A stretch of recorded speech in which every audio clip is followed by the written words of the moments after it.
Good evening sir, কেমন আছেন?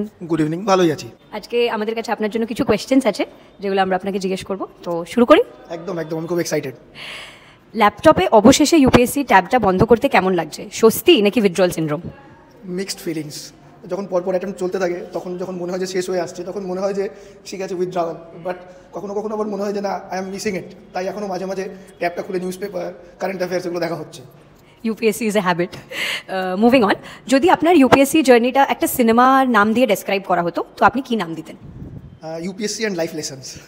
তার কারণ হচ্ছে যে ইউপিএসসির দরুন এই চাকরি ছাড়াটা, তারপর আবার পড়ানো, সাথে সাথে আবার পার্ট টাইম কিছু করা, তারপর আরও কিছু পার্সোনাল প্রফেশনাল গ্রোথস, ফল ডাউনস, সব কিছু মিলিয়ে ইট ইজ লাইফ লেসন। যখন আপনি বাড়িতে বললেন ব্যাস এটাই আমার লাস্ট অ্যাটেম্প্ট, তখন সবার রিয়াকশন কেমন ছিল?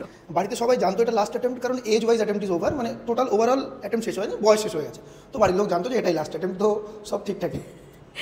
জিএস আর অপশনাল, কে আপনাকে বেশি অত্যাচার করেছে? ইট ইজ অবভিয়াসলি জিএস, কারণ অপশনালটা ছিল পাবলিক অ্যাডমিনিস্ট্রেশন, ওটা ম্যানেজমেন্টের সাথে মিল ছিল। তো এমবিএ পড়ার ধরুন অনেকটা সিলেবাস আগে থেকেই কমপ্লিটেড ছিল। তারপর বাকিটা যখন পড়েছি কিছু কিছু জানতাম, তো মানে এবং ভালো লাগতো এবং ইন্টারেস্টিংও লাগতো। আর সেখানে জিএসের ক্ষেত্রে অনেকগুলো পেপার একসাথে মাগাপ করা, সব কিছু এক জায়গাতে আনা খুব চাপের। একদমই রিলেটেবল। মেন্স পরীক্ষার জন্য কতগুলো কলম, স্বপ্ন আর আশা উৎসর্গ করতে হয়েছিল? অনেক কিছু উৎসর্গ করতে হয়েছে, প্রচুর কলম ইউজ করেছি। আশা যখন সাইকেল যখন ডাউনে থাকে, যখন মোটিভেশন ডাউনে থাকে, তখন অনেক কিছুই মনে হয়। আর অনেক কিছু উৎসর্গ করতে হয়েছে, যেমন আমি যদি বলি যে খেলতে ভালোবাসতাম, খেলাধুলা সব বন্ধ রাখতে হয়েছে। তবে এরকম না যে পুরোপুরি সোশ্যাল লাইফ বন্ধ হয়েছে, কিছু কিছু ক্ষেত্রে সোশ্যাল লাইফ আমি অন রেখেছি, ম্যানেজ করার চেষ্টা করেছি, দুটো একসাথে। কখনো কি ভেবেছিলেন যে ইউপিএসসির পরের জীবনটা কেমন হবে, নাকি ওটা ভাবাটা অতিরিক্ত ভবিষ্যৎমুখী হয়ে যেত? সবাই যখন শুরু করে প্রিপারেশন, তখন তারা ভেবেই শুরু করে। তার কারণটা হচ্ছে এরকম যে সবাই ভাবে যে আমি ক্লিয়ার করেই নেবো, তো সবার ভবিষ্যতে সবাই এটাই দেখে যে I am already an officer, and এভাবেই শেষ হবে। কিন্তু হয়তো বাস্তবটা সেরকম নাও হতে পারে। আপনার শেষ অ্যাটেম্পটটাকে কোন মিম সেরাভাবে বর্ণনা করবে? দুটো মিম হতে পারে। একটা হচ্ছে পঞ্চায়েতের, কারণ যখন পড়ছিলাম তখন মনে হচ্ছিল যে মন আন্দার সে আচ্ছা নেই লাগ রাহা, এটা একটা।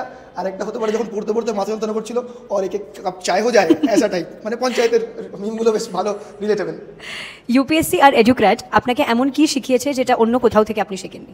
ইট is a life long experience. মানে আমি 2020 থেকে এডুক্রেটের সাথে অ্যাসোসিয়েটেড। তো পার্সিভিয়ারেন্স শিখেছি, স্যারদের থেকে শিখেছি কীভাবে, মানে যখন সাইকেল ডাউন থাকে তখন কীভাবে উঠতে হয়, কীভাবে জিনিসগুলোকে জীবনে চলার পথে কীভাবে জিনিসগুলোকে ভেঙে ভেঙে ছোটো ছোটো করে দেখতে হয়, সেই ছোটো ছোটো গোলগুলোকে অ্যাচিভ করার মাধ্যমেই কীভাবে বড় গোলটা অ্যাচিভ হয়, এই জিনিসটা খুব ভালোভাবে শিখেছি।